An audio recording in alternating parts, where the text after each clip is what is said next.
Hello, I am Michael Collins and this is Media Focus.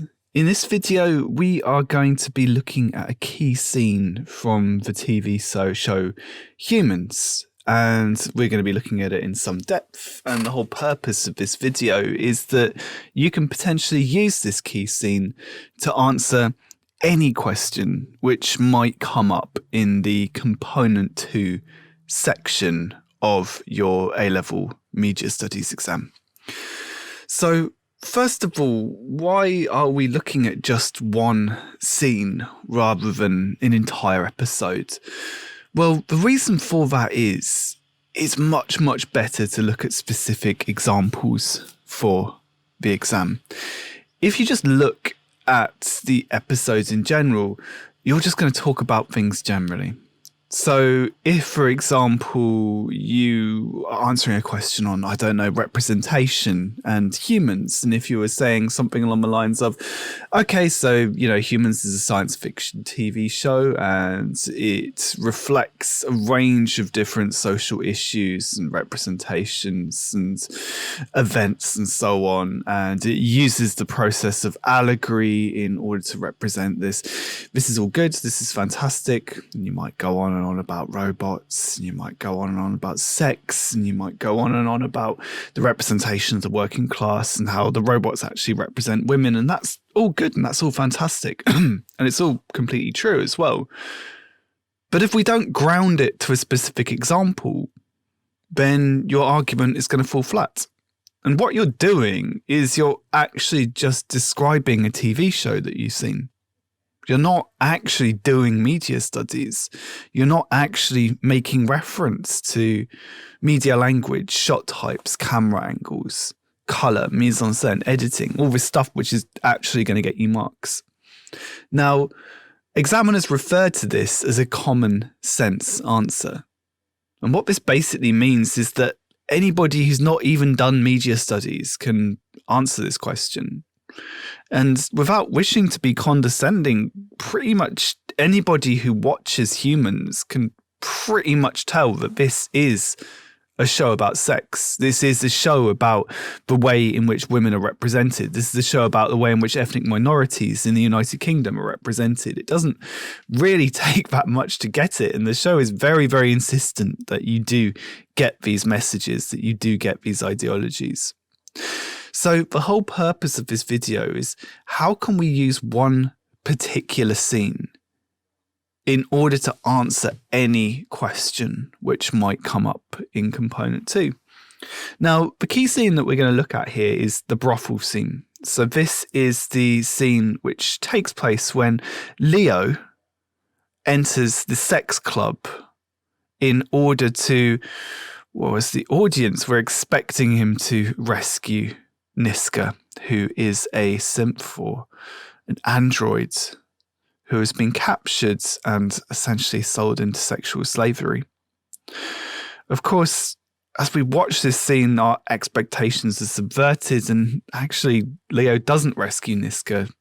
Actually, Leo just leaves her in the sex club to pretty horrific fate.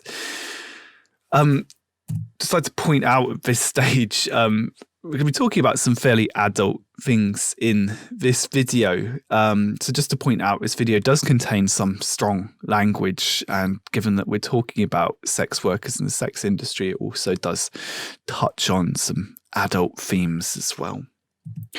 So in order to kind of help us in this video, I think it would be good if we have a couple of key questions in our minds at any one point. So first of all, these are the kind of questions that you might get in the final exam. Okay, I've kind of simplified them a little bit. You might well have some more beefy theory in there. It obviously would ask you to make reference to Humans and or Le Revenant, which is the other show in which you need to study if you're studying Humans for A-level media studies. But the first question is, how does media language position the audience? Now, positioning is this absolutely essential media studies term that you've got to know. Positioning is where the audience are placed in a media product. And if you're wondering, like, what the hell I'm talking about there. Well, every time we watch a film or a TV show or an advert or a music video, we are being placed somewhere by the maker of that media product. At its most simple level, we can think of positioning like this. Are we close to, or are we far away from the protagonist or the main focal character of the media product? The easiest way to make us feel close to a character is to use a close-up shot so we can see his or her face.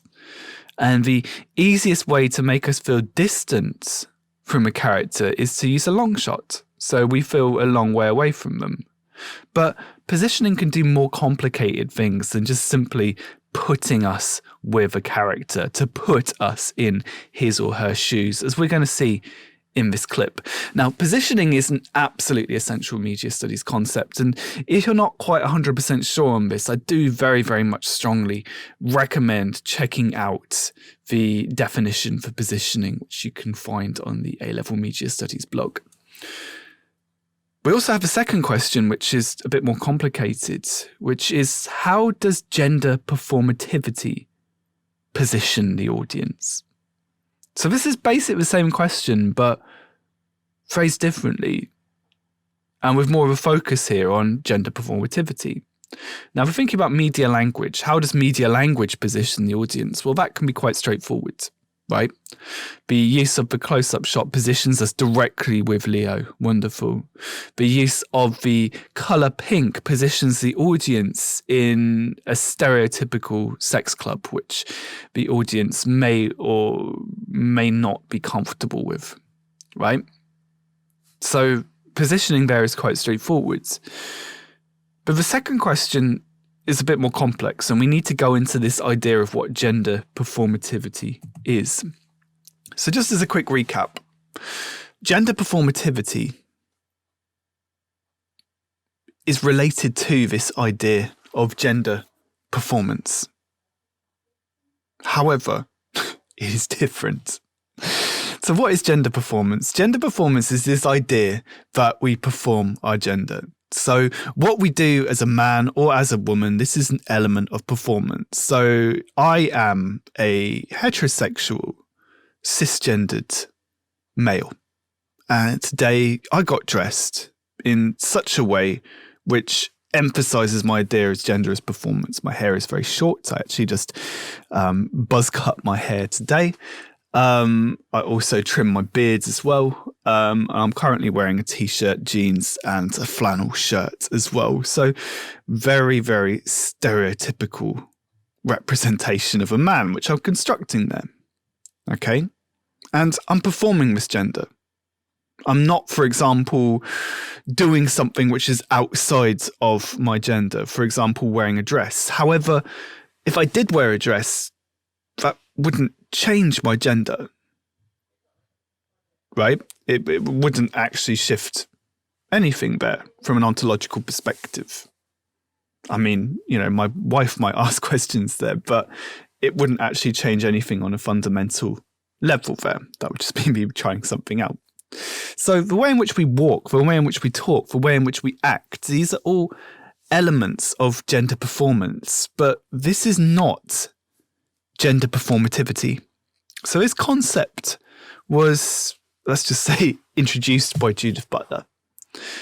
And this concept refers to how our performance of gender affects the world around us.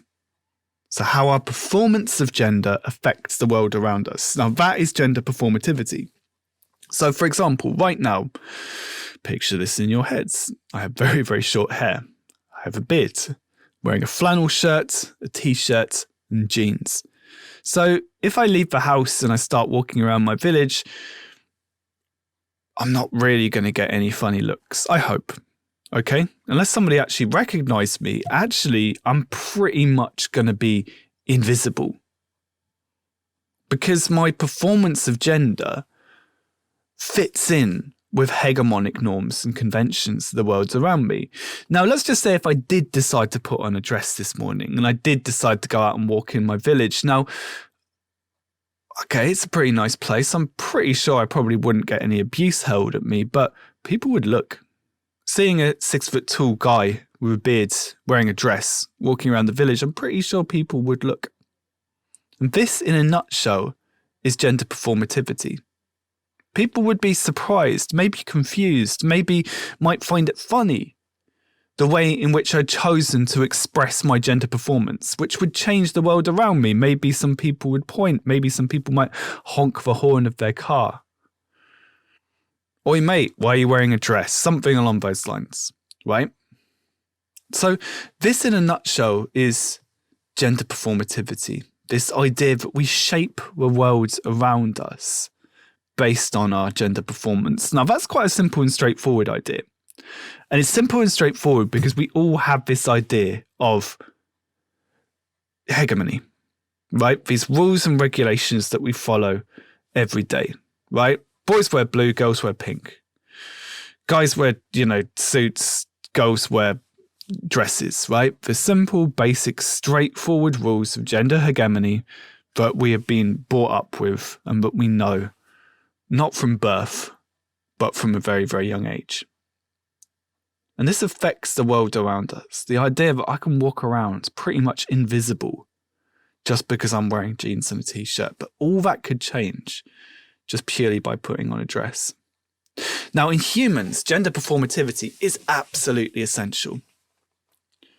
And humans completely delves into this idea of gender performativity. And the most important character for gender performativity in humans is the character of Anita, played by Gemma Chan. Anita / Mimi. I can't remember what her actual name is. It's something like that.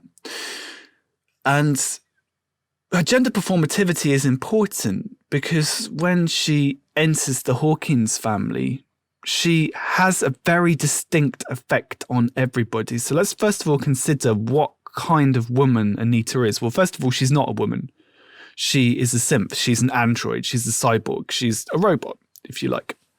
So she is already a representation of a woman, but she is a hegemonically very attractive representation of a woman. She is also very posh. Her voice is very softly yet well-spoken. She is very calm. She is very tall. She is East Asian. So already she kind of presents an exotic, almost binary opposition to the very stereotypically white Hawkins family. And her performance of gender, this very stereotypical maid-like mother, has a completely different effect on every member of the Hawkins family. So for the mother, can't remember her name. What is her name? She's played by Catherine Parkinson from the IT Crowd. I remember that. But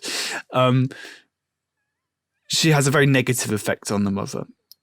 So the Mother Hawkins, sees Anita as a threat, as something to go against.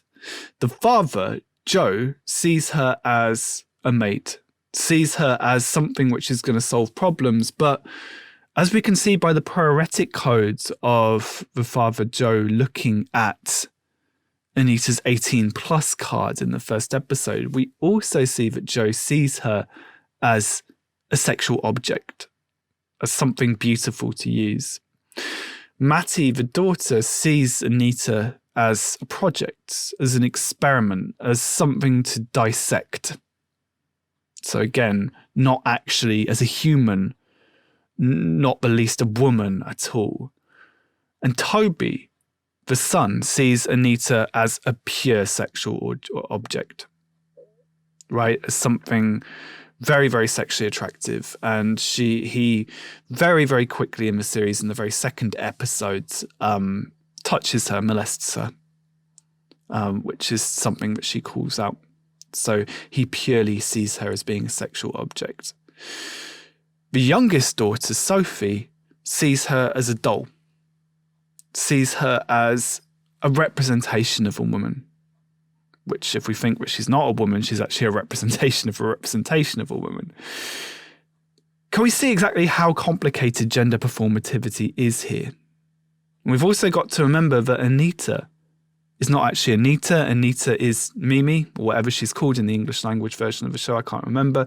And she also has a completely different effect on Leo, who is desperately seeking out Anita and desperately wants to be together with her, not as a maid, not as a sex object, but as a friend, a lover, and also a bit of a mother as well. And this is where the show gets very, very complicated and also quite creepy. So basically, gender performativity is ridiculously complicated.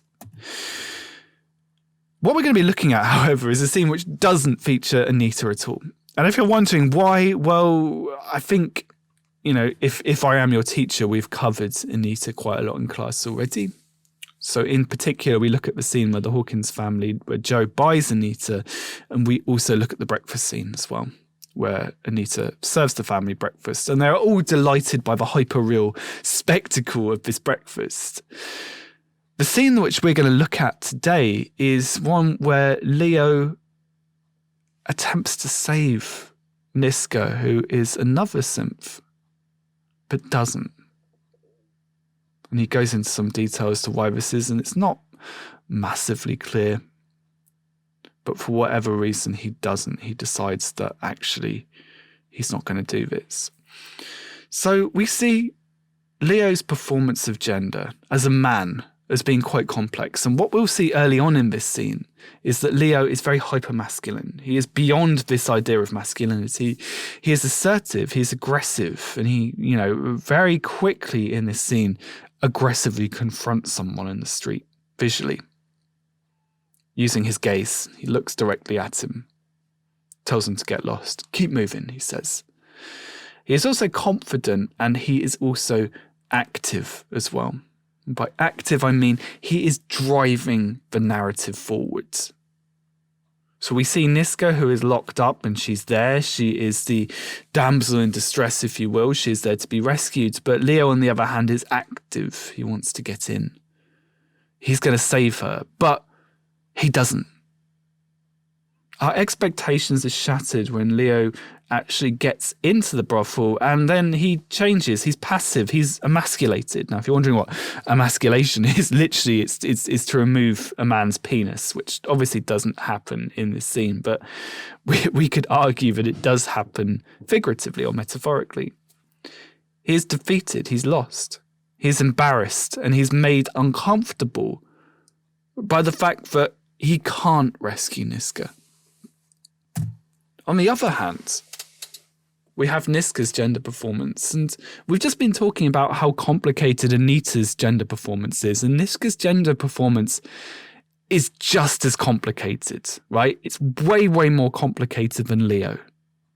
So Leo really only has two different modes of performance. So he is hypermasculine. Oi, you get over there, right? You do this. I'm going to save her. Get out of my way, kind of thing. Or he's emasculated. He is vulnerable. Niska, on the other hand, is very, very complicated. So first of all, Niska is not a sex worker by choice. She is a sentient synth. She is a synth who thinks and feels like a human, although the current owners of her do not know this. So she has been placed into this brothel as a sex worker. In order that she doesn't have her memory wiped, she is pretending that she is just a common or guardian robot. So she's playing the role of a sex worker. Now, this is really, really complicated already. Okay, so first of all, we've got Niska, who's not just playing the role of a sex worker, she's also playing the role of a dumb machine as well. So already we've got something which is way, way more complex than Leo's representation, right? So she's playing the role of a sex worker, and we're going to see her being seductive, performative. For some reason I've written performative there, which is not a word. She's also the subject of the intradiegetic and the extradiegetic male gaze. Now, what does that mean? Now, intradiegesis is where something happens within the worlds of a narrative. So the intradiegetic gaze is where one character looks at another character within a media product. That's intradiegetic. Extradiegetic is where we as the audience look into the media product. Now, if we think back to Van Zienen, well, what does Van Zienen say about every media product? Well, the assumption here is that every media product exists to be looked at by heterosexual male audiences. So it doesn't matter what gender you guys are. When you're watching Humans, according to Lisbeth Van Zienen and Laura Mulvey and other feminist theorists, the assumption here is that we are heterosexual men. Now, this scene, I very, very much believe, subverts and criticizes this idea. Okay, this assumption that every media product is made for heterosexual men, because we're not going to see something which is particularly sexually exciting. However, Niska changes another 4 times during this scene. So after she sheds the role of sex worker, she appears relieved, relaxed, friendly, and excited. Right? Then she changes to being disappointed and angry and condescending towards Leo after Leo reveals that actually he's not going to save her at all. She then becomes aggressive, emasculating, and sexually domineering. And then finally, she ends up becoming passive and vulnerable and abandoned. Now, this raises one of Humans' big philosophical points.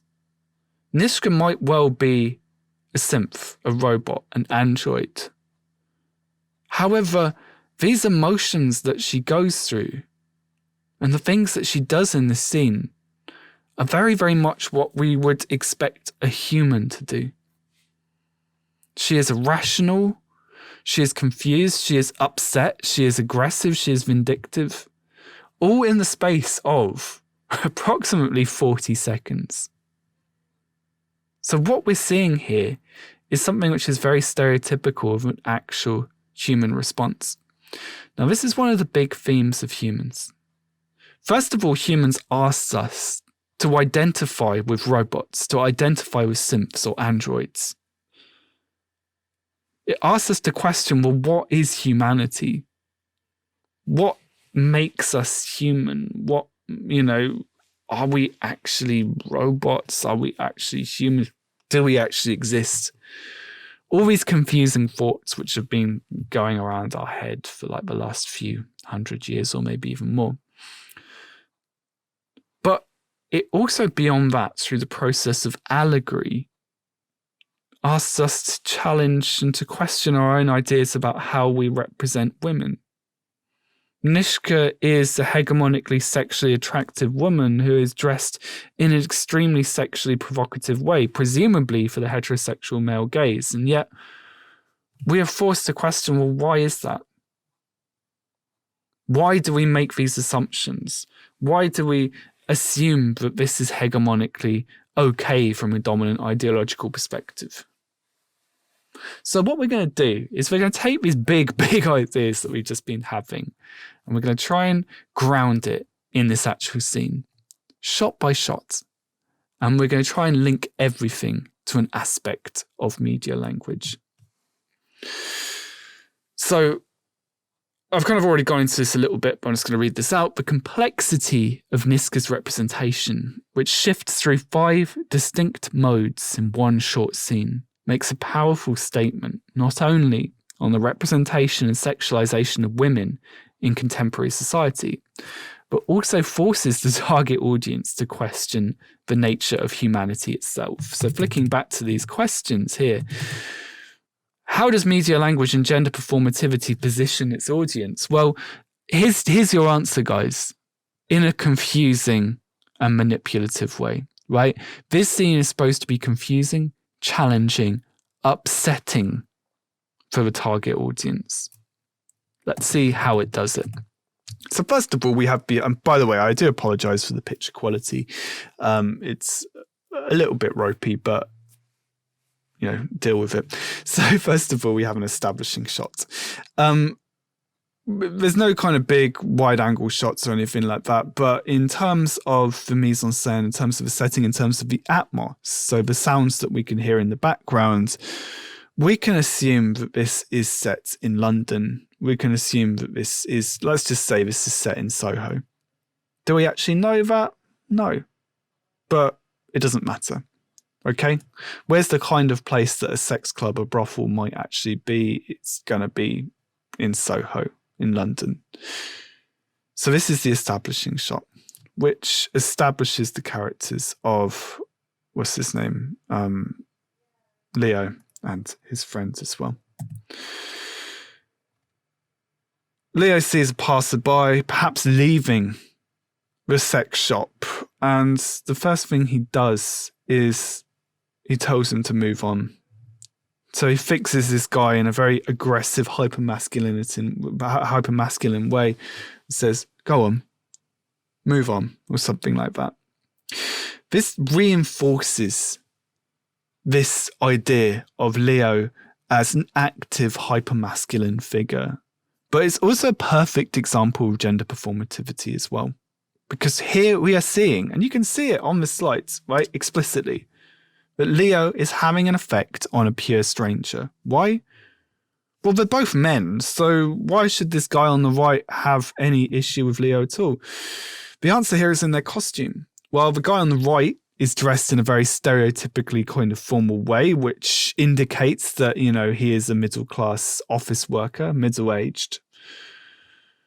Probably got a family at home, despite the fact he appears to be leaving a robot sex club. Leo, on the other hand, is very scruffy. He's got the layers on. He's got the hoodie on. He's got the overcoat on. He's got the beard.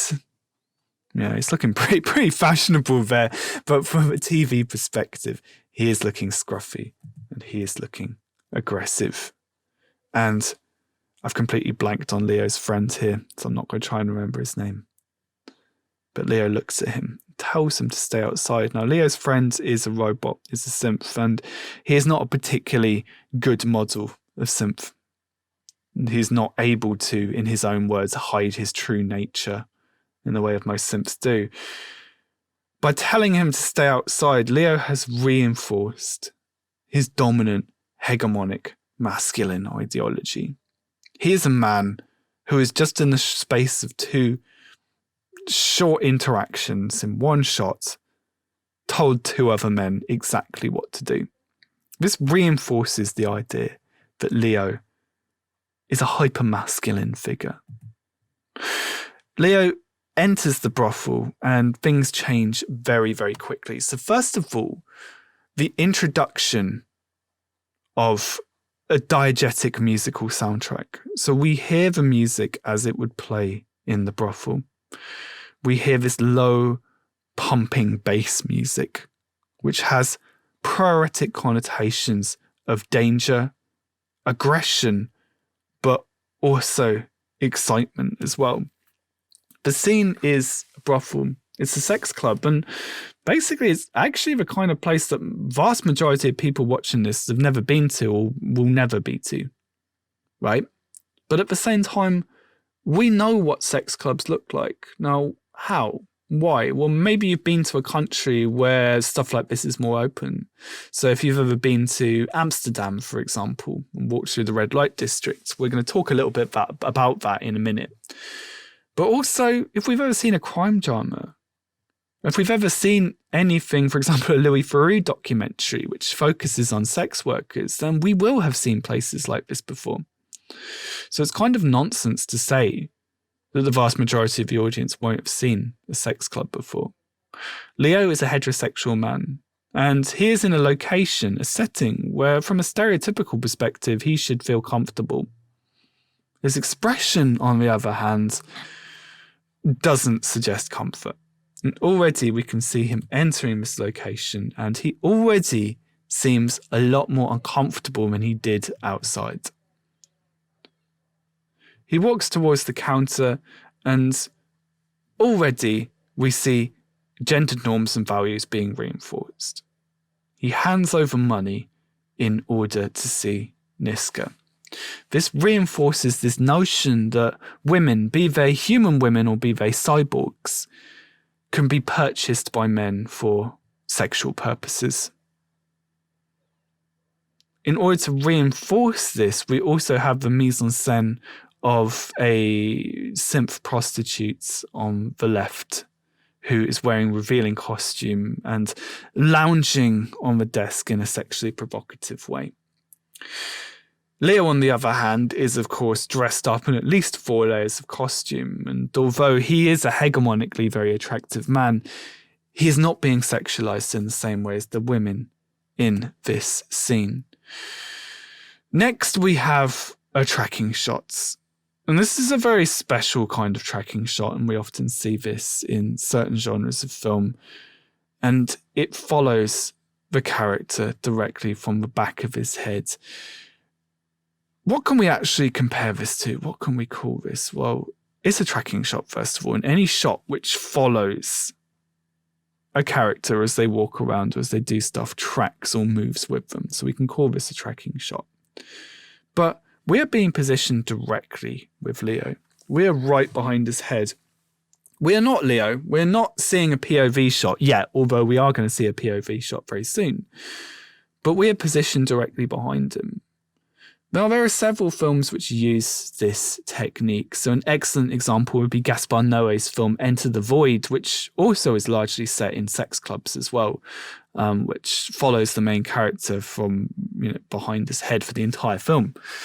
Other directors like Nicolas Winding Refn, who did films like Drive and Only God Forgives, also uses this technique extensively as well. So I've no idea if the director of this scene was making intertextual homage to those films, but basically the only thing we really need to know here is that we are positioned as Leo. What does he see? Well, first of all, we have the mise-en-scene of the sex club. We have the colour red, which, as we all know, and I think this is lesson 1 of media studies right here, red is connotative, is symbolic of love, of sex. But it's also a symbolic code for violence, for death, for aggression. So these two things simultaneously. So we see many different symbolic connotations here, and we also have the out of focus shot here of a hegemonically attractive woman in her underwear. Leo walks past several women as he goes through this space. And again, we see this construction of gendered representation. Leo here forms a binary opposition. He is a man who is fully dressed. In fact, he's overdressed. He's wearing a lot of layers of clothes here, and he is surrounded by women in their underwear. The representation here is very, very clear to anybody watching this, that men and women are represented in different ways in media products. This scene is making a very, very clear argument about the ways in which men and women are represented in our society. But we also have some elements of intertextuality here as well. These glass doors, where we see the prostitute, where we see the sex worker performing behind the glass door, could well be an intertextual reference to red light districts in cities such as Amsterdam, which has a lot more liberal attitudes towards sex. So if you've ever been there on holiday and if you've ever walked through, then you might remember seeing predominantly women standing behind glass doors. And you might also remember how uncomfortable this makes you. Now, Leo is a man on a mission. His head is down, he's walking through. And throughout this sequence, as the camera follows him, the diegetic music becomes significantly louder, to the point where we must even question whether or not it's diegetic or non-diegetic. Is this the soundtrack for the sex club, or is this a soundtrack which has been added on? Now, films and TV shows and other forms of media will often do this. Like, we're unsure about the diegesis, but the soundtrack emphasizes lots of seductive female voices and a deep, aggressive bass. which is both symbolic of aggression and potential danger and violence, but is also symbolic of sex, of seduction. We see Niska. When I say we see Niska, Leo sees Niska. This is a POV shot, or a point of view shot. We are literally seeing through Leo's eyes. We are positioned not with Leo anymore, but as Leo. And as Leo, we see Niska. This is the first time, I think, unless we've seen her in a flashback, I can't actually quite remember. This is one of the first times in Humans that we've actually seen Niska. She is staring directly at the audience. She is hegemonically sexually attractive. She has blonde hair. She has blue eyes. She is also wearing negligee, lingerie, whatever you want to call it, which is red, which is frilly. And she is also holding her breasts and dancing seductively as she looks at Leo and she looks at the audience. Now, this shot right here can be summed up with this phrase from John Berger. Men act, women appear. Leo has been acting. Leo has been doing stuff. Leo has come into this situation. He's paid his money. He's going to rescue Niska, right? And here she is. The prize. The thing that he's had his eye on. Now, of course, as an audience, having seen this whole series, maybe, we come back and we watch this first episode, we know that Leo's not interested romantically in Niska. We also know that he doesn't free her, but Niska actually frees herself violently. She ends up snapping the neck of a paedophile who is doing horrible things to her, and ends up getting out in a very aggressive and horrible way.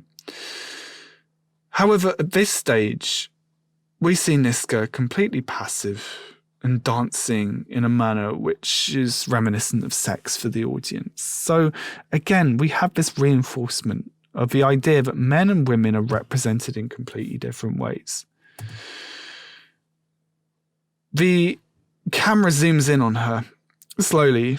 I haven't actually got a screenshot of this, but she beckons her finger directly to the audience as if we are being pulled in by her power.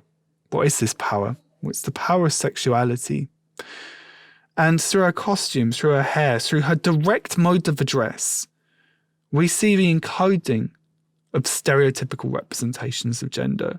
What should we be looking at in this image? Well, I'm sorry to be crude, guys, but we should be looking at her, but also her breasts. She is drawing attention to her breasts through her movements, through her dance, and through her hand gestures. This reinforces this idea that women are only placed on screen for the sole purpose of the heterosexual gaze of an assumed male audience, which is something which is going to be subverted very, very soon. We cut back to Leo, and this is excellent. We are positioned with Leo, but we also, if we consider the previous shot, we have just cut from Niska to this shot here. Well, whose eyes are we looking through here? This is a POV from Niska. Suddenly, and with no warning to the audience, we are positioned as Niska. We are Niska, we are looking at Leo. We have now been positioned with the sex worker. So previously we were the punter. We were the person buying sex, and now we are Niska. We cut back to Leo's shoulder. So once more we're positioned with him, but also Niska is in this shot as well.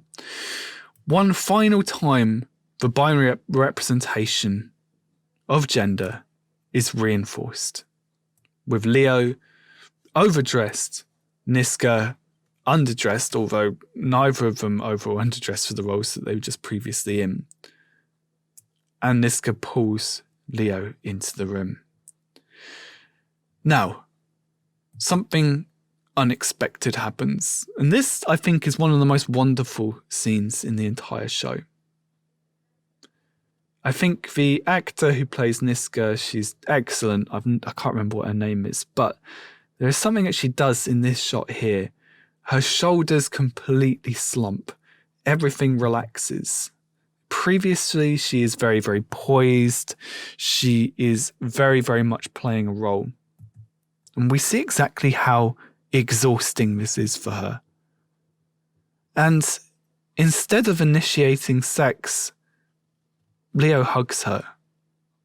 And we see her not as a sex object, but instead as a woman, as a person, and more importantly, as a human. This is an extremely complicated representation of gender. And we can see Niska's gender performativity having a direct influence on Leo, who chooses at this stage to hug her. Now, later on in this episode, we see Niska being, I'm sorry to say, raped by a punter, and she is almost raped again by a completely reprehensible punter in the next episode, in a very, very aggressive way in both situations. But in this situation, Leo chooses to embrace her. This is this wonderful moment, this very, very gentle, loving moment, this friendship between these two characters. The complexity of the gender performance here is pretty full on, is pretty extreme. Leo then explains to Niska that he cannot save her, and actually he's just dropping in to tell her this, and her facial expression really does just reinforce this notion, her disappointment. So we've seen Niska in seconds shift 3 different times, okay? So we've seen her shift from playing the sex worker to a close friend to disappointed, abandoned, upset. This scene makes very, very straightforward use of a technique called shot countershot. So on these shots here, we can see Leo, his head is blurry, it's in shallow focus, while Niska is in sharp focus. Leo is on the right, Niska is on the left, and then we need to cut to Leo being on the right again. We need to keep that sense of formality here. This is a very, very straightforward conversation. Shot, counter shot.